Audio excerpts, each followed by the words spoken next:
All right, so this will be freestyle. This kind. Yeah. We'll see how it goes. Okay, so so actually, I'm not going to start in Revelation.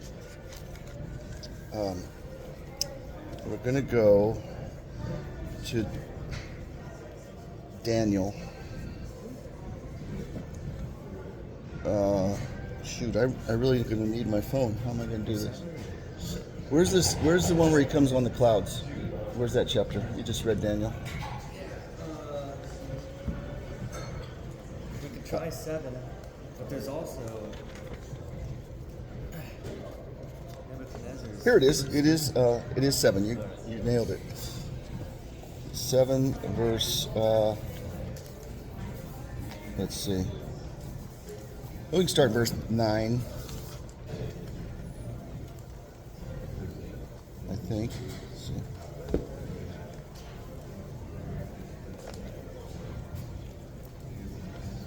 Yeah, there's some other stuff in there that people use for what they call end times prophecies. But let's just go to verse 9 to start with. 7:9. Yeah.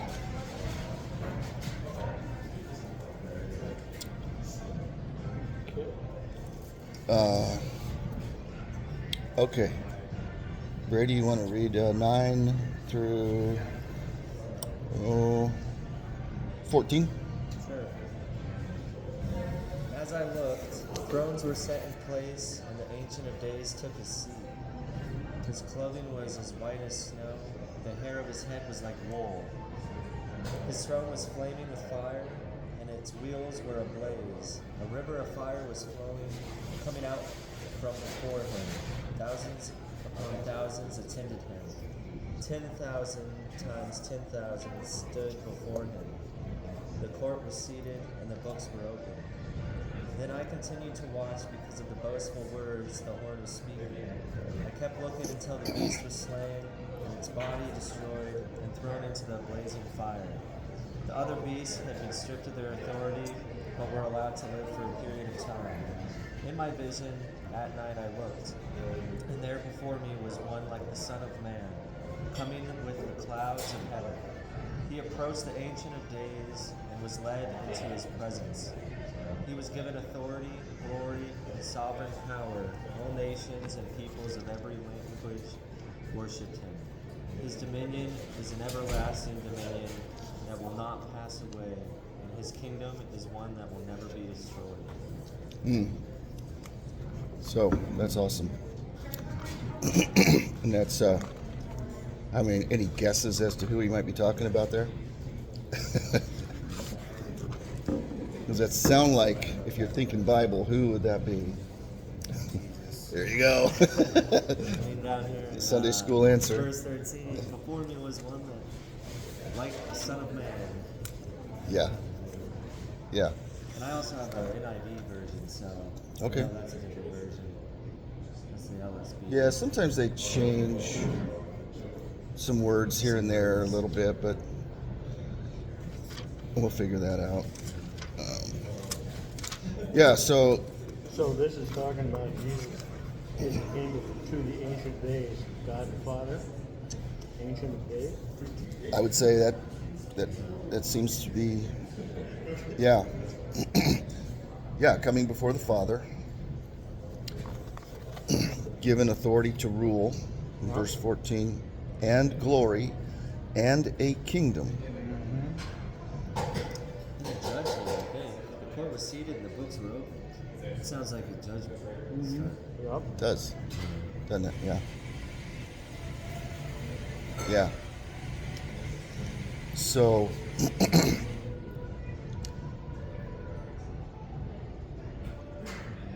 yeah. Let's go to where is Jesus standing before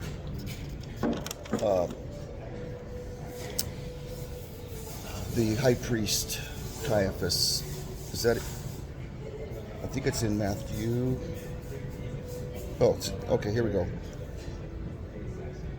Yes, here we go. Matthew 26. 20-6. Yeah.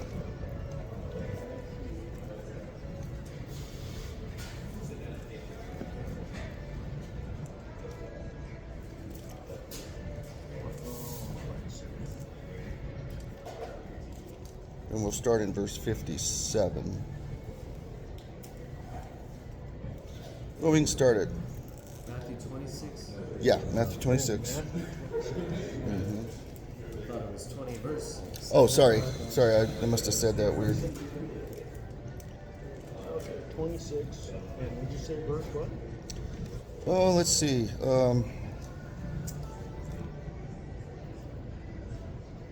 Yeah, let's just go to verse 57. And then we can go from there to 64.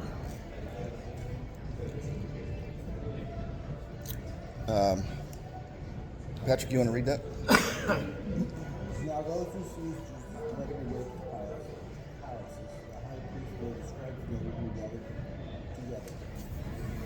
But the people were following him in a distance as far as courtyard of the high priest gathered, and he sat down with all the first to see the outcome. And the chief priest and the whole legions kept trying to obtain false testimony against Jesus, so they might put him away till death. And they did not find any either or many false witnesses straightforward, but laid on teaching forward. He said, "This man is stating, I am able to destroy the sanctuary of God and to rebuild it in 3 days." And the high priest stood up and said to him, "Do not answer. One of these things testifying against you." But Jesus kept silent, and the high priest said to him, "I put you on oath by the living God that you tell us whether you are the Christ, the Son of God." Jesus said to him, "You yourself said, nevertheless, I tell you, thereafter you will see the Son of Man sitting in the right hand of the power and coming on the clouds of heaven." Okay, so that phrase "coming on the clouds of heaven" is is the key phrase I was looking for there. "You have said it," Jesus told him in verse 64. "But I tell you, in the future you will see the Son of Man seated at the right hand of the power and coming on the clouds of heaven." So that's pretty similar language to what we just read in Daniel, right? Very close. So, Well, in multiple places too, like Acts, Jesus, when he ascends, yeah. the cloud, he ascends on a cloud. In multiple places in the Bible, it says when he returns, it'll be like exactly how he went, Yeah, which is on the cloud. right. Right. So, one of the interesting thing here, if we read verse 65, is then the high priest tore his robe, which that was their sign of like, I can't believe this is like one of the worst things that's ever happened. You tear your robes. And he said, "He has blasphemed. Why do we still need witnesses? Look, now you've heard the blasphemy. What is your decision?" So they had a yeah, go ahead. They had a mock court. They had a mock court, yeah. They had a mock court. Yeah. Nobody jumped in and tried. Yeah. Nobody was brought, but if they truly against Jesus and said he did something terribly wrong. Yeah, it says they brought forth false witnesses, so they couldn't even prove anything. So basically, Jesus did him a night or a step further, but the preachers went every time. Yeah, and then Jesus actually was the one that gave them what they thought was the blasphemous statement right there, right in front of them, which was essentially, he's saying, we don't hear that, unless we know the history of the Jewish teachings and what that phrase meant to them, Son of Man coming on, seated on the clouds. That was their phrase for God setting up his kingdom, with the Messiah finally arrives and is in charge. He's in power. He is going to rule, and this is the king that we are, the eternal king that is the seed of David, all that. And so when they heard that phrase, when they heard Jesus say that, they were like, "You're calling yourself the Messiah? What? How dare you?" He tore his clothes because he said that? Yeah. Yeah. Crazy. He was that distraught because of the, You what have Jesus said. you have blasphemed. Yeah. So yeah.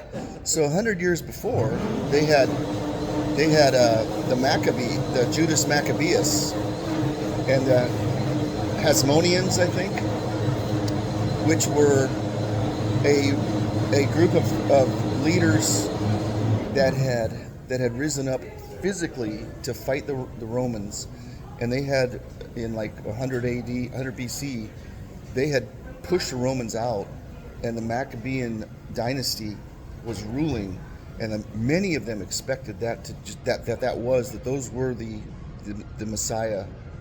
That one of them was the Messiah, and they were setting up.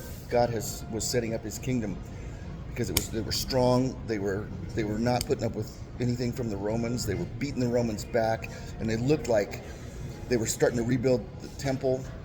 And then Herod finished that temple, while Jesus was on earth, or right after, as Jesus was there. Then they finished it within the next couple of decades. So, but they thought that the Messiah was going to look super powerful. And here's this guy. Imagine he was fairly strong looking because he was working with Joseph doing carpentry and stuff, so he probably wasn't wimpy. But he wasn't running around saying, "Hey, we're gonna destroy these Romans." He was saying, "Hey, pick up a Roman's backpack. If they tell you to carry it for a mile, just take it too. If they slap you on one cheek, give them the other one and see what they do with that, And the meek are going to inherit the earth." Yeah. So they were like, "What the heck?" Yeah. Yeah. Wanted some strong, Yeah. powerful, Yeah. take what you want king. And he was just a humble servant. Yeah. It was crazy. Yeah. And even now, like, I desire that power. Mm-hmm. It feels good to me, Yeah. And so, like, the things that Jesus taught they're even foreign to me in my nature, Yeah. Man, I'm trying to go the other way of the world, and this Right. feels really good, and I know I'm supposed to go there. I mean, even to this day, Jesus is teaching causes people to turn their clothes, different ways. Yeah. I'm not sure if you watched much sports or anything growing up, but I did growing up, yeah. okay. The LeBron James. I loved the guys that were talking smack when I was a kid. Muhammad Ali, I loved him because he was just like, I'm gonna kick your butt, and then he would do it. Yeah. And it's like, oh man, that guy's great. Yeah. I liked power, and I liked people that kind of had an attitude. Thought it was kind of cool. I never, probably because I wasn't that kind of guy. I lived vicariously through them, I think, or something. I don't know. But there's something about it that we were attracted to.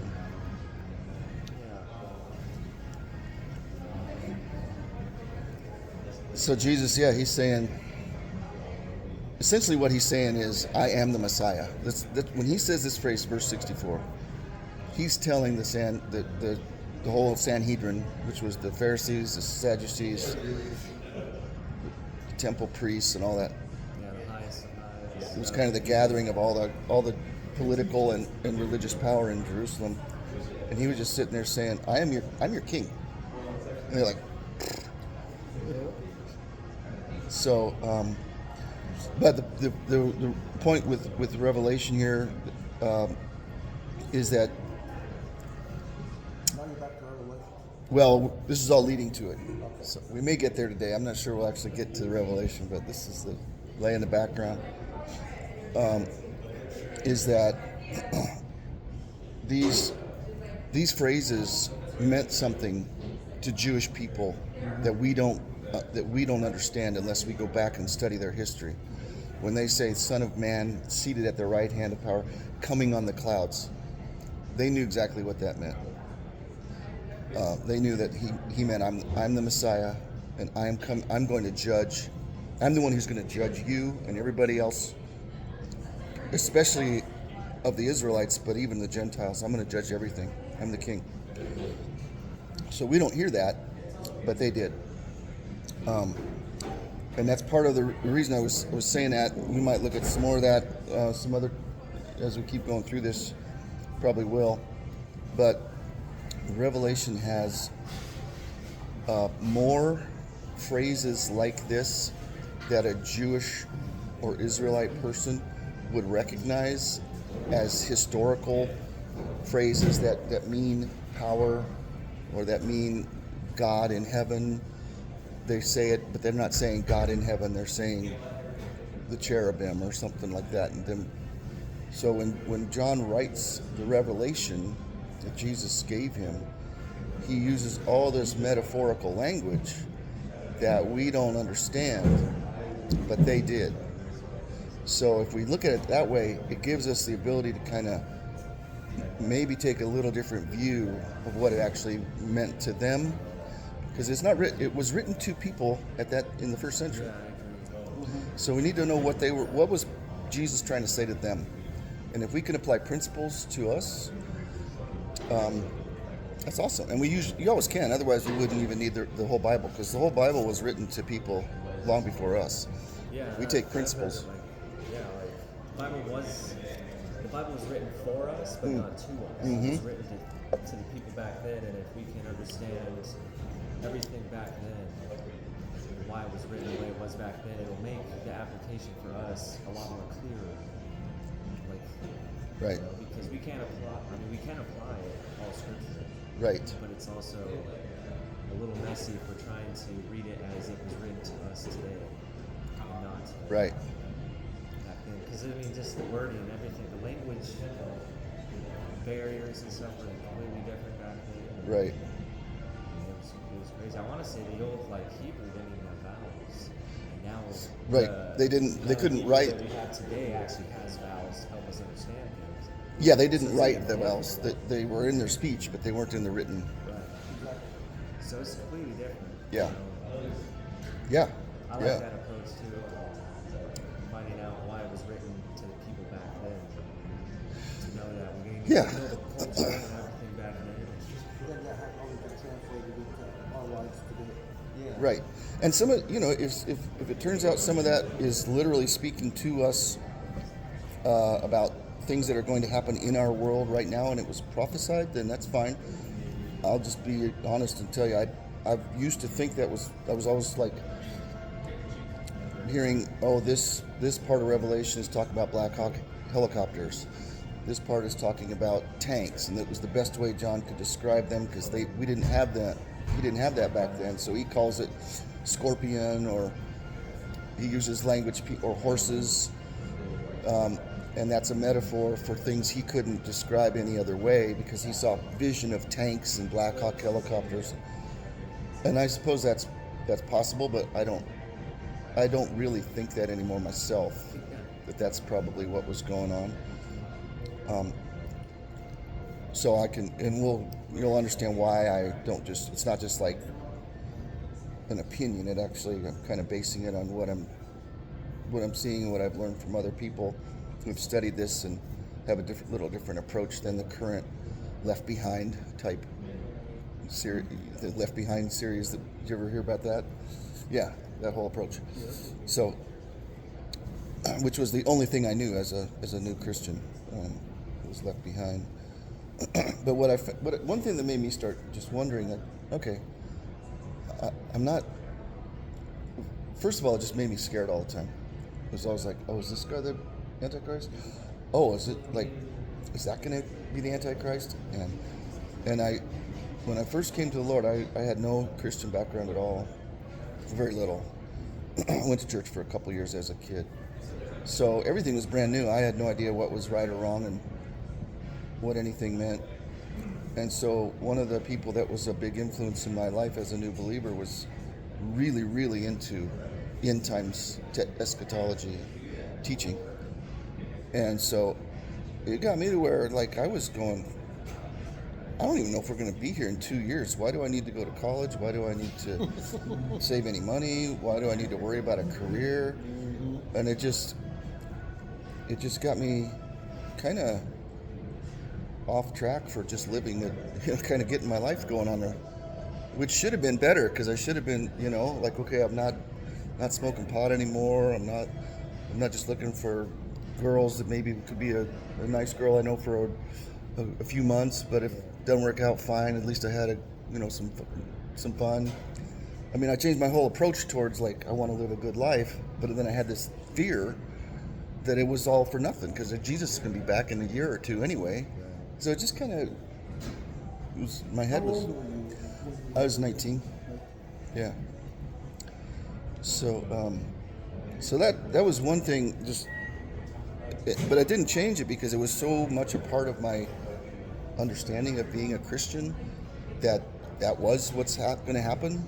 That I didn't really think of it any different. I just didn't know what to do with it, and I finally just realized I gotta try to figure out what I'm going to do for a living. I'm still alive, so I better figure out how to do this. So. Yeah, and it's crazy too because I mean numbers in the Bible too. A year, they say years and stuff, but they also say like 1,000 years could be like a couple days in God's time. Yeah. Yeah, it always blows me away. So I don't know how to comprehend that in my mind because it's a couple of days of God's time. So a few thousand years, is a couple of days of God's time. Does that mean that our day is like a very insurmountable part of what God thinks that His day is? Yeah, what does that really mean, right? I don't know either what it means. I don't know. I always took it as in like just God's in control. Like it's something that us humans we're kind of set in these boundaries of time and days and all this stuff where God just operates on just a completely different scale, and it's. I think as humans, we want to know, not necessarily that we want to know God just because of our salvation or something, but we want to know God because we know that He's like the most powerful. And we want to try to like find out we want to be like God. We want to be a God. We want to be on that realm, and it's just impossible. It's just, Right. all these little clues of his power and how he operates that we just don't necessarily, we can't understand that because we don't live like that and we don't operate on that. Yeah. And so I don't know, it's just also like with the death, death has been in like my family quite a bit, but we truly don't know the day. No. And that in itself is a little bit, at least I feel a little bit in that is, man, you never know. It doesn't matter how safe I'm trying to be out there. Today's my day, I'm going. And that's another thing where it's like, helped me with, I had a brother that passed. That was probably the toughest time. I did too. I don't know if you knew that. And it was It's hard. really eye-opening.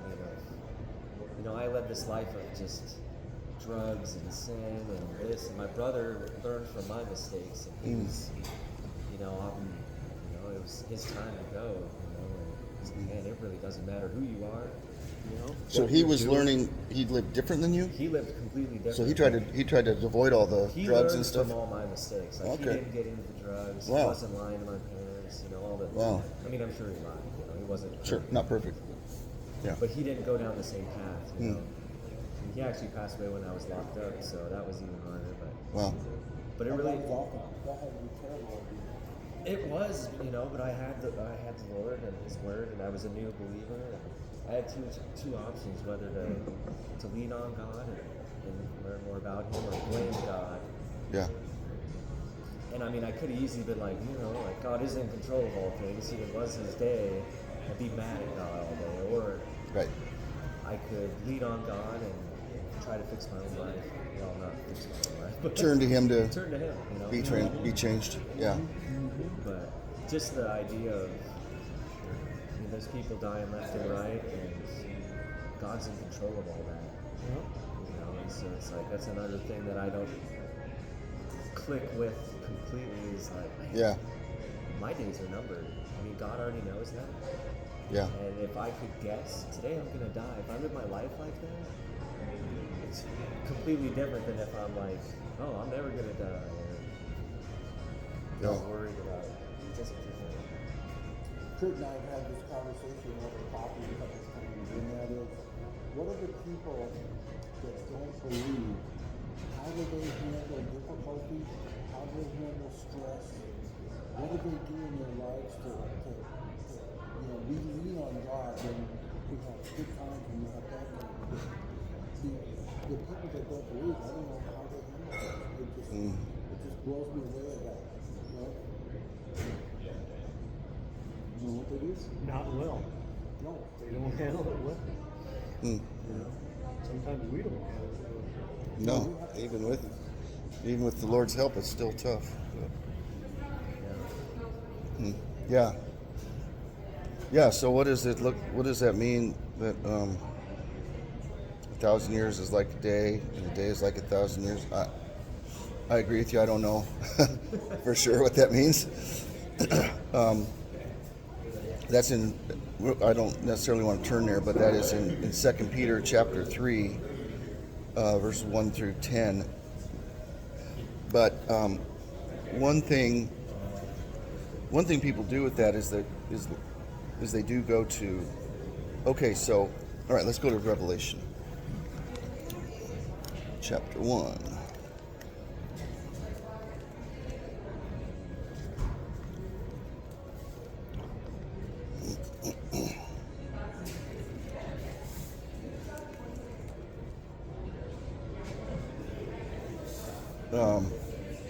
Okay, so it says the revelation of Jesus Christ that God gave him. It could be God that God gave of him. So sometimes it's hard to know. I mean, just a revelation about Jesus, or is it a revelation that Jesus gave to John, or what does yours say? Mine says a revelation from Jesus Christ, which God gave him to show his servants. Yeah, I think that's probably more likely a it's little coming better from translation. Jesus.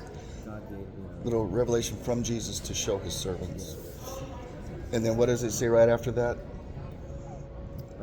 to show his servants what must soon take place. It must soon take place, right? So that's right there. We're into the controversy right away. What does soon mean? Does that mean 2,000 years Right. from now? Because the day is with the Lord is as. Well, and the question too people ask is, where are we in Revelation? Are we Yeah. in chapter 1? Or Are we in chapter 19? Yeah. Are we in? Yeah. In chapter 4, Yeah. a lot of different ideas about that. But what one thing I want to get at here is I think in America at least the most common understanding of this is that God, because 1,000 years is as a day, that God could say this and he could mean 2,000 years from now, because he says soon, but for him 2,000 years is nothing. But he doesn't saying that God's just declaring how he feels about it. He's saying this is a revelation to show his servants, which are the people who are on earth. So to us, 1,000 years is definitely not 2 days. So it just seems a little odd to think that God would start the book this way, meaning, I'm going to show my servants what's going to soon take place. But I'm talking about it from my perspective, so it doesn't really apply to them. It just seems kind of a strange way to start a book if you don't really trying to tell them something that's going to matter in their life pretty soon. Yeah. And we're talking like his servants as in believers on earth. Those who Yeah. are in Christ. Yeah. Yeah. And then there's another place if somebody wants to look it up on their phone, or if someone happens to have a way to find it in their Bible. Somewhere in Daniel, it says, seal up the vision. I think that's at the end of Daniel, isn't it? Chapter 12. Chapter 12? Okay. It's Well, our Daniel expert is here to help us. I actually read Daniel. Yeah, our church is about to go through Revelation. Daniel seems to be. Most of Daniel is directly correlated to Revelation, just the end time stuff, all the way from chapter 2, I think, Nebuchadnezzar's first dream. Let's go to. It's either at 11 or 12 because it's right at the end. It's chapter 9. It's 12:9. Yeah. 12:9. So, Dave, you can read 9 and just read verse 9. Verse 9. So Daniel 12, verse 9. Oh, wait, I'm sorry. Start in 8. 8 and 9.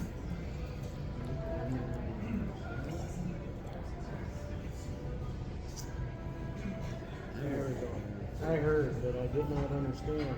Then I said, "Oh my Lord, what shall be the outcome of these things?" He said, "Go your way, Daniel.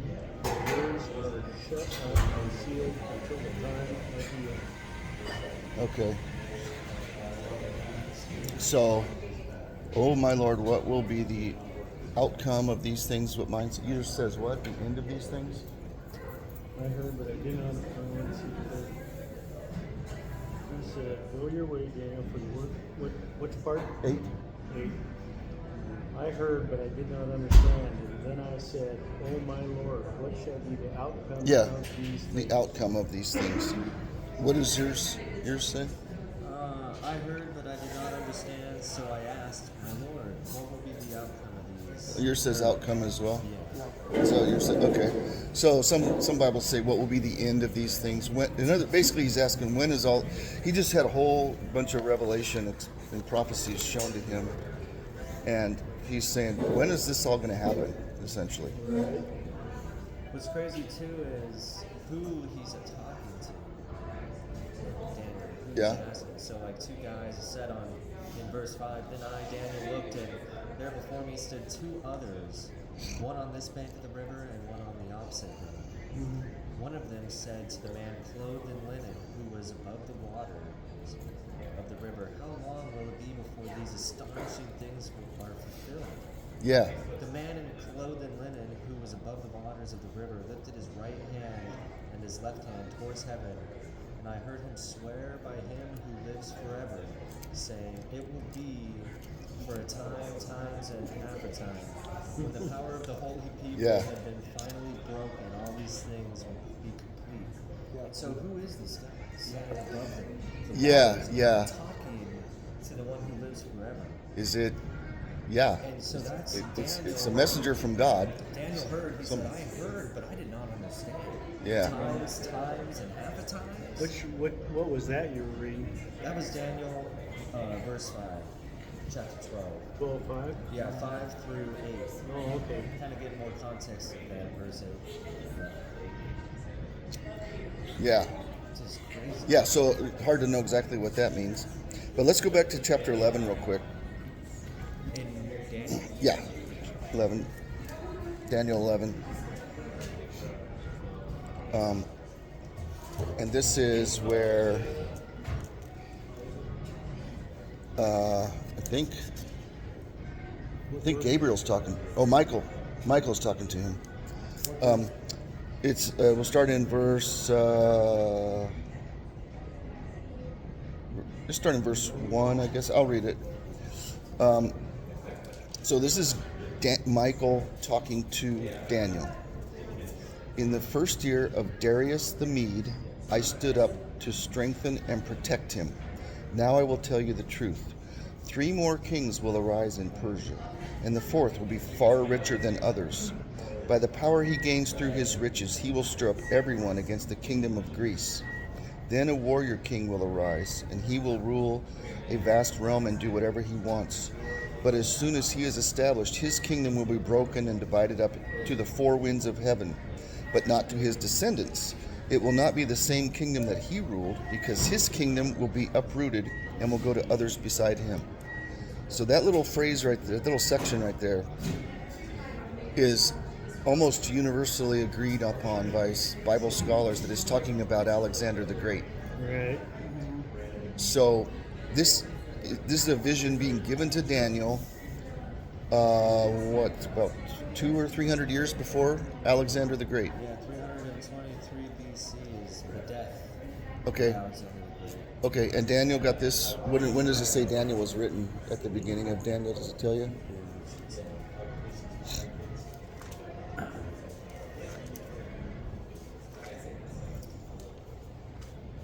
Daniel was like 600, Something like 500 that. BC.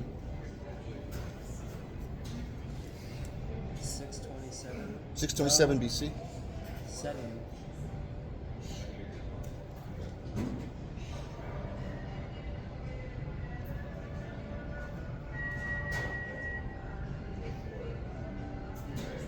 It's Yeah, somewhere in the around 600s 600. BC time frame. Yeah. Yeah, give or take a few decades. Somewhere in that time frame was when Daniel was getting this vision. So then he is talking about something in chapter 11, verse 3, 4, 5, that is going to happen in 300 BC. So about 300 years later, this is going to happen. So we get to the end of the book, and Daniel says, all right, you just told me all this stuff. When is this going to happen? And he says, what does he say? Verse 9, like we'll read it again, chapter 12, verse 9. He said, go on your way, Daniel. In other words, Yeah. this isn't going to affect you. Live your life. For the words are secret and sealed until the time of the end. So at least some of these words were absolutely, positively talking about 300 years later. And he said, just seal that up. Live your life. Don't worry about it. It's not going to affect you. So, but then he didn't say, oh, it's going to happen right away. Because to me, 1,000 years is like 2 days or like a day. So it'll be like, before you know it, it's going to happen really soon. He spoke to Daniel as if he was dealing with Daniel the way Daniel understood time. He said, not in your life. Don't worry. It's later on. 300 years from now. He didn't tell him 300, but we know it was because we have history. So when Jesus is telling John, this is going to happen soon, why would we think that would mean 2,000 years later? It's a question that's worth asking. I'm not saying that's absolutely positively the only way to look at it, but it makes sense to go, when did the Holy Spirit start speaking differently about time? Right. He spoke to Daniel this way, and now he's speaking to John, and all of a sudden now we're just going to go with, oh, when God says something to him, it's like that, so, Well, it's also interesting too, where here in Daniel he says, seal up these. That's what yeah, prophecies, right. Seal it up. Seal it up, because And it's, then in Revelation he's like, open we're it up. opening it up. Yeah, so, It's time. and what that means is like it's happening. It's open it up, because you need to read this. This is going on right now. Seal it up means open it when it's time, when it happens. So that was one of the key things that got me going. I'm not sure that we need to keep wondering if Revelation is telling us who the Antichrist is in 2025, 1978, 1000 AD, when the Queen of England thought that she knew who the Antichrist was. It's like we have this rolling theory of who the Antichrist is that's been going on for 2,000 years, and nobody ever gets it right. And it said in there that you're never going to get it right. Yeah. You'll never know when until it happens. It would be nice though if we could formulate an interpretation based off of scripture. It's because there's multiple. I think there's like 4 or 5 different views of how to interpret Revelation. Yeah. And one of those has to be. I would like to say one of those I would like to be the most in line with what Scripture teaches, using Scripture, kind of like what we're doing. We're jumping back and forth into Daniel. Yeah. It'd be cool to see where we actually think the time frame is. Well, okay, but also so at the same time, holding it with a looser grip. yeah, I don't know. I mean, you can come to your own conclusion about how important it is to you to think about where this time frame is, but that's a question, and the answer of who is the Antichrist. First of all, the Antichrist is only mentioned in the book of First John. It's not mentioned in Revelation. Revelation mentions the beast, and people say those are the same thing. But the beast is actually, where is that mentioned? There's chapter 20 in Revelation, the beast. Yeah, I'm talking about sooner than that, though. So anyway, where it says the number is 666, the number of his name is 666. Yeah. That's in Revelation, what, 7 or 13 or whatever? I don't remember right now.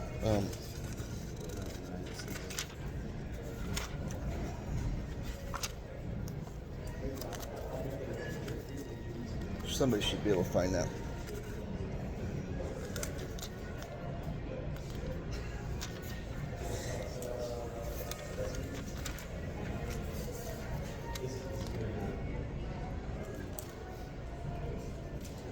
Number of his name is 666. Where is that? There's the beast out of the sea in chapter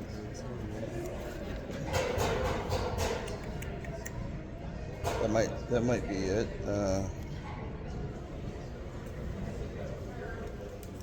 Yeah, it is. It's the end of chapter 13.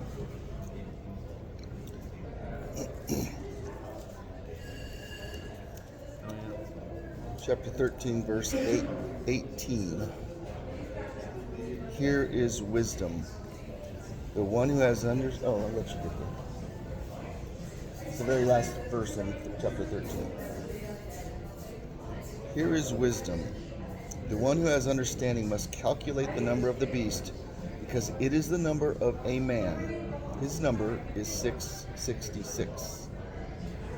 And Nero Caesar, his name in, I think, Hebrew letters have a number assigned to each letter. Right. His name adds up to 666. Oh. Right, didn't he He was horrible. horrible? He was a vicious, horrible, beastly man. And if that's who John is talking about here, then that also we can go, okay, well, that applies apparently to sometime around 67 AD to 70 AD, somewhere in there. And so then again, there's nothing where we could reframe Revelation to be something was happening soon in their time with the people that he is writing to that are alive right now at that time. At this time. At that time, not our time, yeah. I agree. that we're alive right then. So that's kind of the way we're going to look at this. I'm going to try not to be 68 I'm going to try not to be too dogmatic about my understanding that leads me over the past year of studying through this. I've become more and more inclined. It's probably been 2 years I've kind of been looking into this. I'm more and more inclined to take that approach to Revelation. But there's a lot of reasons why. And as I go through this, there's just like, oh, okay, so this could also apply to 70 AD. This could also apply to 70 AD. It doesn't mean that there's nothing in here necessarily that applies to us, but it's just at least a way to rethink about maybe instead of just trying to figure out who the Antichrist is every 20 years for the last 2,000 years, maybe there's a different way to look at it. I agree. I like that approach. Because I've heard people say Trump's the Antichrist. Yeah, right. If we're looking at more of this is all kind of going on soon back then. Right. Or during back then. Right. And that's Right. cool too. Yeah. So that's probably about all we needed to cover today. That's kind of the way we'll be going through it. Looking like kind of like that approach. So what's going on back then, the times here back then, because multiple times in the New Testament, the writers are saying these last days, Yeah. times now, Israel hasn't been destroyed yet, and Right. the temple. Yeah, so I see it. I agree with that. Yeah. So, Have you guys what are ever you guys' thoughts on all that? studied Revelation?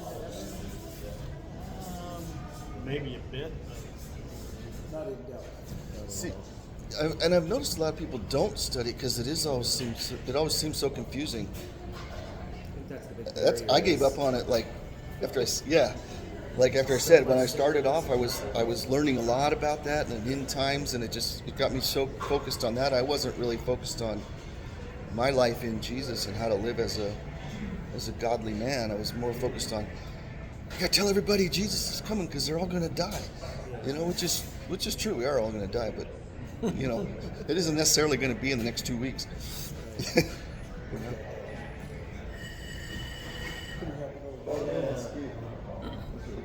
Getting snuffed over Don't get this dog listed. I think it's a dog listed. It's what? Dog listed here. They'll give you dog listed. Oh, they will. They'll give your dog a biscuit. there. That's why he's